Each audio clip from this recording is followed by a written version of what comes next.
Hi, I hope you are doing fine with your loved ones. I'm Sneha and welcome to IC Anand from Unit Till Infinite. We are doing real analysis and we just completed limit and continuity of a function.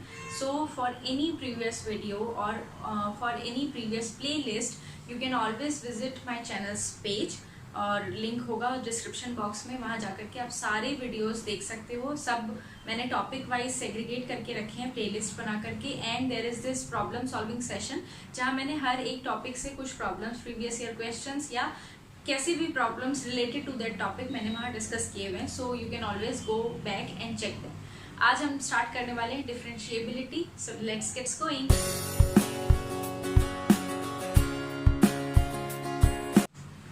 Differentiability is again a point-based criteria of a function. Differentiability, right? So just like continuity, differentiability is also a point-based criteria. यहाँ पर भी हमें limit निकालना होता है, जैसे हम continuous functions में चेक करते हैं लिमिट. सो मैं बार बार I am repeating myself time and again that differentiability and continuity and in fact integrability they have the base as limit of a function. So once you have to master up, you have to you have to be very sure of the methods or of the definition of limit कि ऐसे limit निकालते हैं so that you can अच्छे से आपको समझ आ जाए continuity और differentiability. So differentiability मैं बता रही थी, it's a point based criteria and basically it says that a function fx defined from any domain in R, basically because we are doing real analysis. So a function fx is said to be differentiable at a point C. So point based criteria, एक point लेंगे at C if the limit as x approaches to C, f of x minus f of C upon x minus C, this limit exists finitely. And if this limit exists finitely, then we call, we denote or we say that the derivative of the function, that the derivative of f at C denoted by f dash C is this limit. जो भी ये limit निकल करके आएगी, limit x approaches to C, fx minus fc upon x minus C. Right? So this is the definition of differentiability. Mathematically speaking, कोई भी function किसी point C पर डिफरेंशिएबल होगा if this limit exists. ये जो रेशियो है fx minus fc upon x minus c, if this exists limiting value when x is approaching to C, खाली इतना ही नहीं एग्जिस्ट करे, it should exist finitely. तब हम कहते हैं my function f(x) is differentiable and the derivative at C is given by this formula. Right. Derivative हमने ना क्लास 12th में भी पढ़े थे और वहाँ हमने डायरेक्ट डेरिवेटिव्स लर्न कर लिए थे. जैसे x raise to the power n का जो डेरिवेटिव होगा वो होगा n x raise to the power n minus 1. यहाँ हमें वो डेरिवेटिव सब डिराइव करने हैं, वो एक्चुअली निकाल के दिखाने हैं कि हाँ x raise to the power n का जो डेरिवेटिव होगा that is precisely equal to n times x raise to the power n minus 1. सो ये तो हुई मैथमेटिकल डेफिनेशन. अगर मैं इसको ग्राफिकल समझूं, जैसे कॉन्टिन्यूटी को भी हम with the help of graph समझ सकते हैं, तो उसी तरह हम डिफरेंशिएबिलिटी का भी कुछ ग्राफिकल एनालिसिस जरूर कर सकते हैं.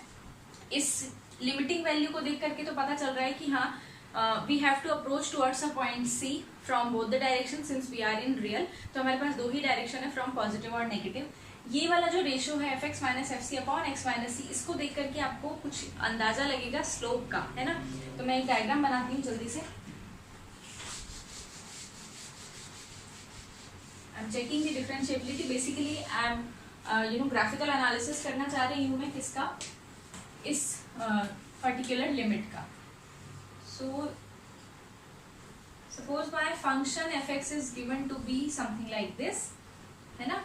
और यहाँ पर मैंने देखा this is a point C जहाँ मैं जहाँ x is approaching toward C, इसके कॉरेस्पॉन्डिंग मुझे एक FC भी चाहिए जो मुझे यहाँ दिख गया, है ना. ये वाला पॉइंट है f ऑफ C. अब देखो इफ आई कंसीडर ये क्या है, x approaches to C. If I consider कि x इस डायरेक्शन से अप्रोच कर रहा है and suppose this is x, यहाँ पर किसी एक पॉइंट पर दिस इज एक अप्रोच है, एक टेंडेंसी है ना तो किसी एक पॉइंट पर तो x होगा ना कहीं पर। तो मैंने सपोज किया x इस रास्ते से जा रहा था और यहाँ पर अभी इस टाइम पर x यहाँ पर है, सो ये डिफरेंस आ गया x माइनस सी। इसके कॉरस्पॉन्डिंग फंक्शन की वैल्यू क्या आ जाएगी, यहाँ पर आएगी कुछ fx, ये fx and this is fc, ये आ गया डिफरेंस, है ना। और यहाँ पर ये डिफरेंस आ गया x माइनस सी का, दिस इज द डिफरेंस। तो हम बेसिकली क्या कर रहे हैं, इस डिफरेंस को, या इस तरह से लिखूँ मैं अगर, तो ये है fx minus fc and this distance is x minus C. हम क्या देख रहे हैं, fx minus fc divided by x minus C which is nothing but the tangent of, ये अगर मैं छोटा सा राइट एंगल ट्राइंगल कंसिडर कर रही हूँ with angle theta, so this is nothing but tan theta which is equal to fx minus fc upon x minus c, right. और हम इसकी लिमिटिंग वैल्यू देख रहे हैं। लिमिटिंग वैल्यू बोलने का मतलब है I am since I have to make sure that my x is moving towards this value, ठीक है, c की तरफ आ रहा है चाहे कोई सा भी डायरेक्शन हो, and then I have to consider, जैसे ही ये आता जाएगा ना, इसको मैं ऐसे भी देख सकती हूँ, दिस इज द स्लोप इस पॉइंट पर, और इस पॉइंट पर जो स्लोप बनेगा वो कुछ ऐसा बन जाएगा। सो क्या कर रही हूँ मैं, स्लोप को लिमिट कर रही हूँ, स्लोप को देख रही हूँ प्रिसाइसली जाकर के सी के पॉइंट पर, सी पॉइंट पर जो स्लोप होगा उसका थीटा एंगल कितना निकलेगा। एक्चुअली मैं यही सब कर रही हूँ when I am talking about differentiability. अब आ जाता है जैसे कॉन्टिन्यूटी में आया था राइट हैंड कॉन्टिन्यूटी या right hand limit, left hand limit, उसी तरह डेरिवेटिव्स भी होते हैं, left hand derivatives and right hand derivatives, ठीक है। So quickly left hand derivatives क्या होंगे, लेफ्ट हैंड डेरिवेटिव्स और LHT ये क्या होंगे एट सी, ठीक है, हम लोग पॉइंट पे बात कर रहे हैं at C. So limit x approaches to c negative fx minus fc upon x minus C. तो कुछ नहीं है, मुझे c पर अप्रोच करना है from the negative direction, quotient same रहेगा। Similarly I can define right hand derivative, right hand derivative at c, it is defined as limit x approaches to c positive fx minus fc upon x minus c, ठीक है। सो इसको अगर आप लिखना चाहते हो तो इसको ऐसे लिख सकते हैं, the left hand derivative d minus of f at c, ठीक है, डेरिवेटिव, और इसको मैं लिख सकती हूँ d प्लस, ऊपर लिखो चाहे नीचे लिखो आपकी मर्जी है, ठीक है, इधर भी लिख सकते हो, it's just a notation at c। Just like we did in continuity, if the left hand जो हमने कॉन्टिन्यूटी जैसे लिमिट में निकाला था, लेफ्ट हैंड लिमिट और राइट हैंड लिमिट इक्वल होते हैं तो हम कहते हैं फंक्शन की लिमिट एग्जिस्ट करती है। Similarly if f is not, if f is differentiable then क्या, if and only if condition आ जाती है, ये f is differentiable implies the left hand derivative at c is equal to the right hand derivative at c, differentiable at c, है ना। So अगर left hand derivative और right hand derivative same है तो फंक्शन डिफरेंशिएबल होगा उस point पर, और ये जो दोनों सेम वैल्यू आएगी वही आएगा हमारे फंक्शन का डेरिवेटिव, ठीक है। ये हुई फंक्शन की डिफरेंशिएबिलिटी की बात एट सम पॉइंट, है ना। अब मैं अगर इंटरवल की बात करूं कि इंटरवल पे फंक्शन कैसा है, इंटरवल पे फंक्शन किस तरह से मैं प्रूव करूंगी या किस तरह से शो करूंगी that the function is differentiable, वो कुछ नहीं है। If you have to show that a function is differentiable on an interval, that means you have to show that your function is differentiable at each and every point of the interval. अगर end points पर differentiable नहीं है तो open interval पे differentiable होगा। अगर end points पर differentiable हो गया तो हम कहेंगे कि जो मेरा फंक्शन है वो हमारा क्लोज्ड इंटरवल पे डिफरेंशिएबल है, ठीक है। सो नेक्स्ट नोट और I would say remark, if f is differentiable for all x belongs to open interval, ठीक है, एंड पॉइंट्स पर नहीं है, then we say that f is differentiable on AB, direct लिख देते हैं।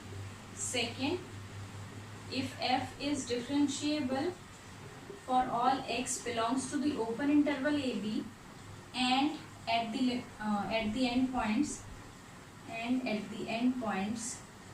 ठीक है, then we say that f is differentiable f is differentiable on closed interval ab. ठीक है, so interval पे if I have to show that the function is differentiable, तो हम ये वाली चीज़ें निकालते हैं. अब देखो एंड पॉइंट्स पर if I have to check, तो ये वाला जो एंड पॉइंट होगा इस पे भी मुझे इसके लिए मुझे क्या लिखना पड़ेगा, limit as x is approaching to a f x minus f a upon x minus a. Similarly for b. ठीक है, सो ये हुई डिफरेंशिएबिलिटी की डेफिनेशन.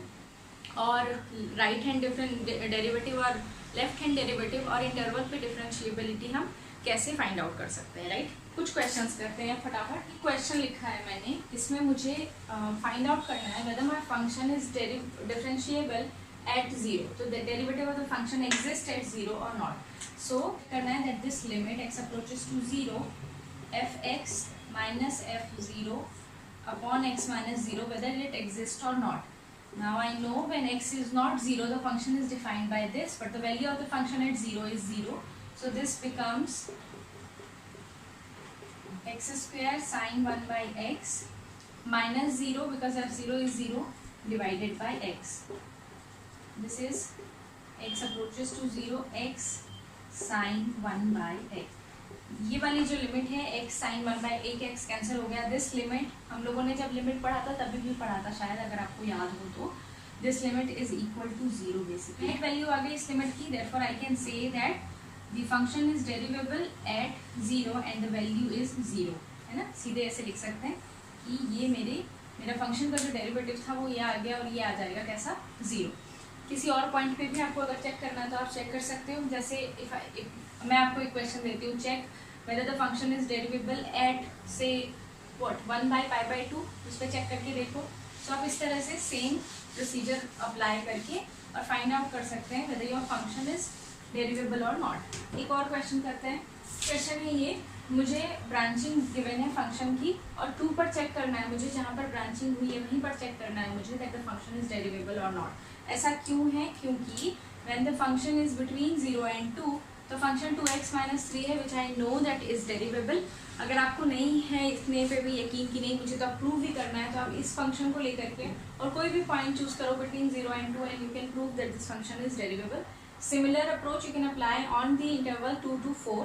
बट 2 पर क्योंकि ब्रांचिंग हो रही है तो मुझे 2 पर चेक करना है कि फंक्शन का जो डेरिवेटिव होगा वो एग्जिस्ट करेगा या नहीं करेगा. ठीक है, सो यहाँ देखो मैं लेफ्ट हैंड डेरिवेटिव और राइट हैंड डेरिवेटिव की बात कर सकती हूँ, क्योंकि एक तरफ मुझे दिख रहा है x is approaching towards left, एक तरफ दिख रहा है मुझे x is approaching towards right. तो मैं सबसे पहले लेफ्ट हैंड डेरिवेटिव निकालते हैं.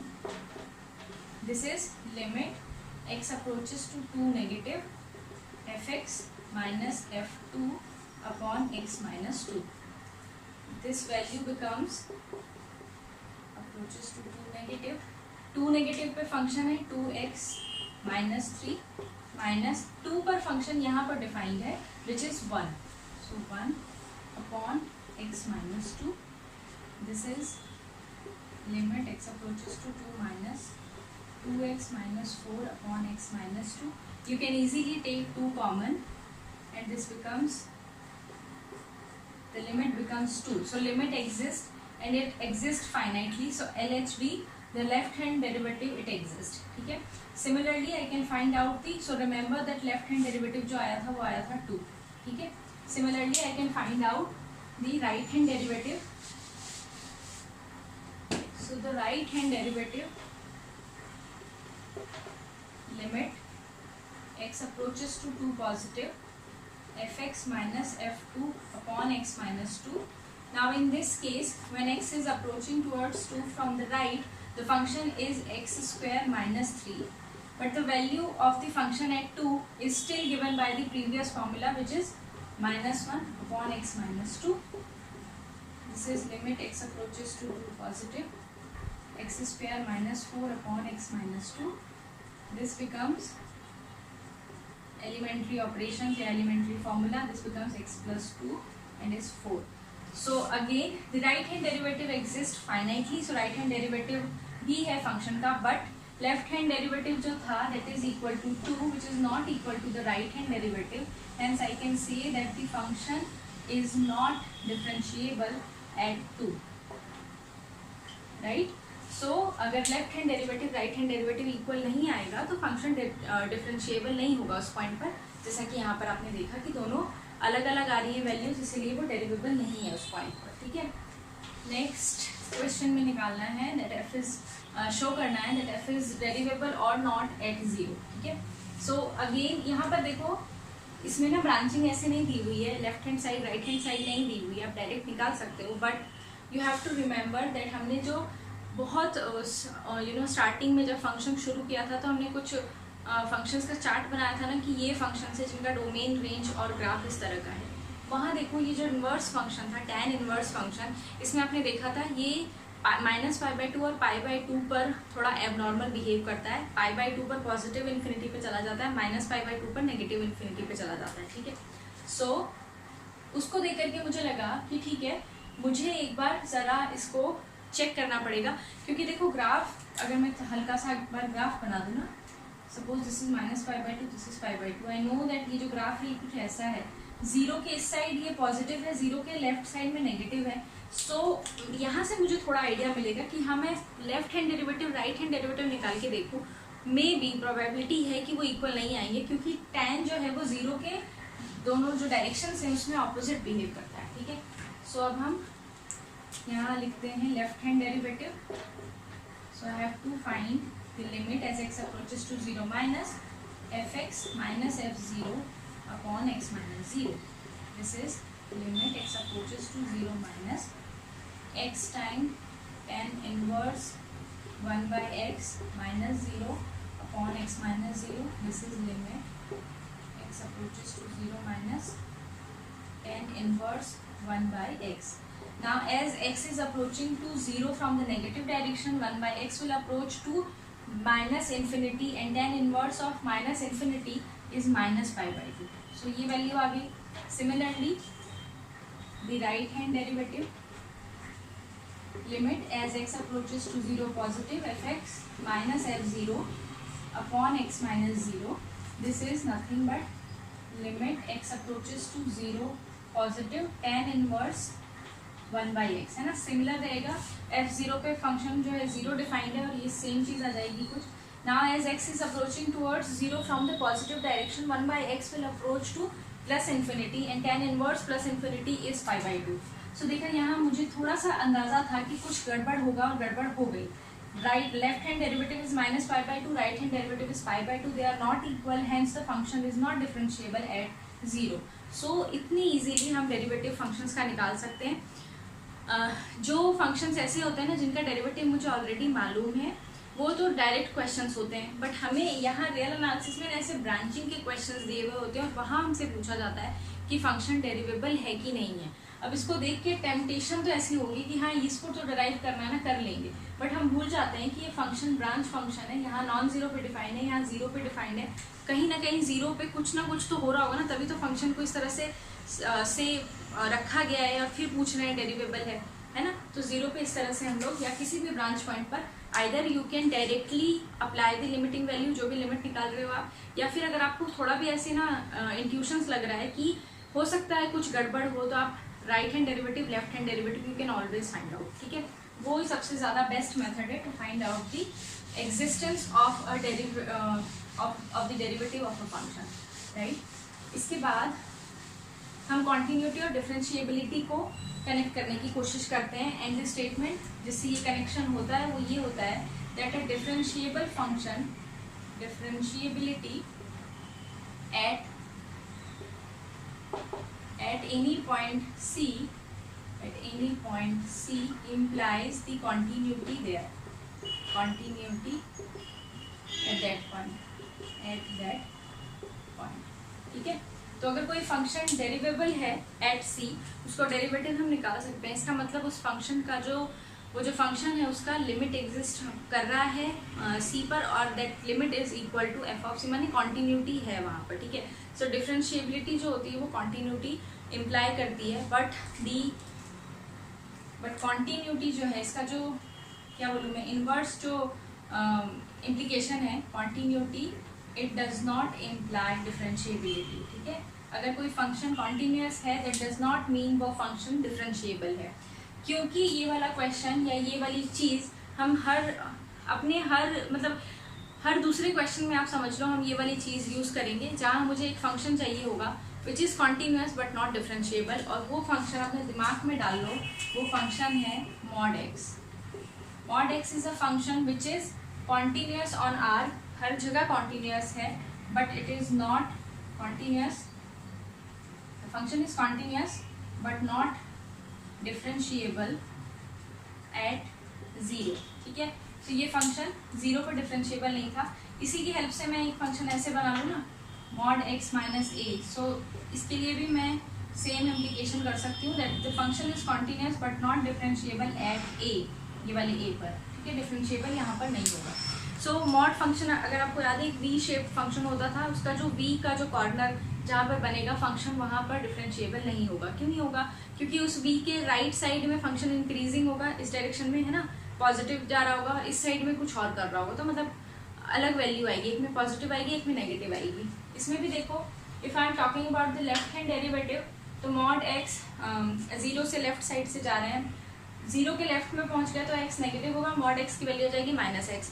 तो जो वो डेरिवेट LHD जो निकालेंगे ना हम लोग, the LHD for this function will be limit x approaches to 0 negative mod x minus 0 upon x. जैसे ही 0 के नेगेटिव साइड में चले गए हम, mod x will become minus x, so limit x approaches to 0 negative, this is minus x upon x, ये value आ गई -1. Similarly जब हम पॉजिटिव साइड में निकालेंगे तो ये जो वैल्यू आएगी mod x minus 0 upon x minus 0, ये आ जाएगी +1. हैंस 0 पे फंक्शन जो होगा वो हमारा डिफरेंशिएबल नहीं होगा. और ये एक ऐसा एग्जाम्पल है जो काउंटर एग्जाम्पल याद है आपको, जब हम क्वेश्चंस करते थे तो मैं बार बार कहती हूँ कि क्वेश्चंस जब हम कर रहे हैं तो हमें काउंटर एग्जाम्पल देखने होते हैं. ये वो सबसे हमारा इंपॉर्टेंट काउंटर एग्जाम्पल हो गया दैट मॉड फंक्शन जो होगा it's continuous everywhere but not derivable at one point that is 0. ठीक है, एक पॉइंट पर डिफरेंशिएबल नहीं. तो हम कॉन्टीन्यूटी से ये इम्प्लाई नहीं कर सकते that the function will be derivable, लेकिन डिफरेंशिएबिलिटी से हम ये ज़रूर कह सकते हैं that my function is continuous. Next हम लोग पढ़ते हैं थोड़ा सा अलजेब्रा ऑफ डिफरेंशिएबल फंक्शन. ठीक है, algebra of differentiable functions. Although आपको मालूम होगा if two functions are differentiable at C, तो उनका जो लीनियर कॉम्बिनेशन होगा that is equal to the linear combination of the individual derivatives. ठीक है, सिमिलरली प्रोडक्ट आपको याद है हमने ऐसे डिफाइन किया था, दो फंक्शंस का जो प्रोडक्ट होता है उसका जो डेरिवेटिव होता है वो ऐसा होता है ना, f dash c dot g c minus g dash c dot f c, right. And if I can define f by g, that means g dash c is not equal to 0 और मैं ये function define कर सकती हूँ, तो this will become f dash c into, ये plus होता है सॉरी, जी सी माइनस जी डैश सी इंटू एफ सी जी सी स्क्वायर. ये होता है हमारे ये अलजेब्रा ऑफ डिफरेंशिएबल फंक्शन. ये हमने 12th में भी बहुत अच्छे से पढ़ा था कि हम प्रोडक्ट को कैसे डिफरेंशिएट कर सकते हैं, सम को, डिफरेंस को, या फिर क्वोशिएंट को कैसे डिफरेंशिएट कर सकते हैं. यहाँ पर ध्यान रखने वाली बात ये है दैट इफ द सम और I can say the linear combination of two function is differentiable, that does not mean कि इंडिविजुअली वो फंक्शन डिफरेंशिएबल हो जाएंगे. ठीक है, तो ये चीज़ है ना, ये चीज़ तब ट्रू है जब ये सब चीज़ें हम लोग कह रहे हैं कि हाँ ये एग्जिस्ट कर रही हैं. ठीक है, मुझे लिखना चाहिए था वैसे यहाँ पर that I know that these different जो भी मैं डेरिवेटिव्स की यहाँ पर बात कर रही हूँ, इंडिविजुअल डेरिवेटिव्स की, ये एग्जिस्ट करते हैं तो ये चीज़ ट्रू होती है. बट बाई चांस आपको ऐसा गिवन है that the sum of two function it is differentiable, आप वहाँ से ये नहीं कर सकते कि हाँ जो इंडिविजुअल फंक्शंस होंगे ना वो भी डिफरेंशिएबल होंगे. ठीक है, मैं क्या आपको कहना चाह रही हूँ वो आपको देखो इस एग्जाम्पल से पता चलेगा. जो अलजेब्रा ऑफ डिफरेंशिएबल फंक्शन हमने पढ़ा वो किस लिए पढ़ा था, या उसका क्राइटेरिया क्या है, that I know now I know that individual these functions they are derivative, they are differentiable in the derivative exist at C. तो हम ये अलजेब्रा अप्लाई कर सकते हैं कि सम अगर उनका मैंने लिखा तो वो भी डिफरेंशिएबल होगा और इक्वल आएगा इसके, है ना, वन वे था ये. सो बेसिकली मुझे लिख देना चाहिए था, पता नहीं मैंने क्यों नहीं लिखा. एनीवेज, अब देखो suppose you are given with a function which is mod x and another function is given as minus mod x. What will be the product of these functions? Minus x square. I know minus x square is differentiable, right? But either fx की बात करो या gx की बात करो, they are not differentiable. So although the product was differentiable, individual functions differentiable नहीं थे. So algebra of differentiability के बारे में जब हम बात कर रहे थे, so we started with that f dash c and g dash c exist. ठीक है, फिर हमने algebra की बात करी थी कि फिर हम लोग प्लस माइनस कर सकते हैं. But if the plus minus product form में लिखा है, वो लिखा है कि वो डिफरेंशिएबल है, तो हम इंडिविजुअल फंक्शंस के ऊपर कमेंट नहीं कर सकते कि वो पर्टिकुलर उस पॉइंट पर डिफरेंशिएबल होगा या नहीं होगा. ठीक है, तो ये प्रोडक्ट का एक एग्जांपल था. एक एग्जांपल देखो, if suppose f x is defined as, suppose fx is defined as 1 by x and 0 when x is not equal to 0 and x is equal to 0, and gx is defined as minus of fx maybe, right? तो इन दोनों का सम क्या हो जाएगा, fx plus gx. This becomes 0 क्योंकि ये दोनों एक दूसरे के नेगेटिव हैं. 0 इज डिफरेंशिएबल अगेन एट एक कांस्टेंट फंक्शन हो गया 0 फंक्शन, बट fx जो होगा वो 0 पर डिफरेंशिएबल नहीं होगा. You can check also. ठीक है, सो ये हो गई हमारी डिफरेंशिएबिलिटी की सारी बातें जो डेफिनेशन से रिलेटेड थी. डेफिनेशन, कुछ एग्जांपल्स देख लिए हमने, right hand derivative, left hand derivative निकाल के देख लिया. और क्या किया हमने, और हमने ये भी देखा कि फंक्शन अगर किसी पॉइंट पर डिफरेंशिएबल है तो you can apply the algebra of differentiable functions, जो हमने अब तक 12th क्लास में अब तक अप्लाई किए हुए थे. बट मुझे अपने दिमाग में ये चीज़ हमें अपने दिमाग में रखना है that if the sum product और quotient of two functions are given to be differentiable, you can not conclude that the functions individually are differentiable. और एक चीज़ हमने देखी that differentiability implies continuity, but continuity does not imply differentiability, and the best example to prove this is the mod function. And mod function ऐसा function है that you have to keep in your mind whenever you are going to give some exam, क्योंकि mod function ही एक ऐसा function है जो आपको ऐसी situation में help करेगा जहाँ question continuity और differentiability से related होगा. So आज के लिए इतना ही. I hope आपको वीडियो समझ में आया होगा. कुछ छोटी मोटी जगह जहाँ पर मैंने पॉइंट्स नहीं लिखे उसको मैंने आई ट्राइड कि मैं उसको बार बार बोल के आपको बताऊँ. जैसे एल्जेब्रा में आई एम रिग्रेटिंग कि मैंने क्यों नहीं लिखा दैट इंडिविजुअल वो फंक्शंस ऑलरेडी हमें गिवन है कि फंक्शंस डिफरेंशिएबल है उस पॉइंट पर. एनीवेज, आई होप आपको समझ में आ गया होगा एंड आई होप कुछ अच्छा सीख करके जाओगे आप वीडियो से. If you are a subscriber, thank you so much. If you are not, please consider subscribing my channel. और नेक्स्ट जो हम लोग पढ़ेंगे वो हम डिफरेंशिएबिलिटी के डिफरेंट थ्योरम्स पढ़ेंगे और फिर हम क्वेश्चंस करेंगे. एंड इसके बाद डिफरेंशिएबिलिटी खत्म होने के बाद इंटीग्रेबिलिटी बचेगा और कुछ नहीं बचेगा. Almost real analysis done, bounded variation functions and ये सब चीज़ें आ जाएंगी. So stick with me if you want to master the entire course of real analysis. पीछे की वीडियो के लिए लिंक होंगे आपके पास. सो विद दिस, बहुत बोला आज मैंने, मुझे लग रहा है आलतू फालतू की चीज़ें. इनिशियली भी बहुत इंट्रोडक्शन लंबा कर दिया था और अभी भी. Anyways, till then take care, bye.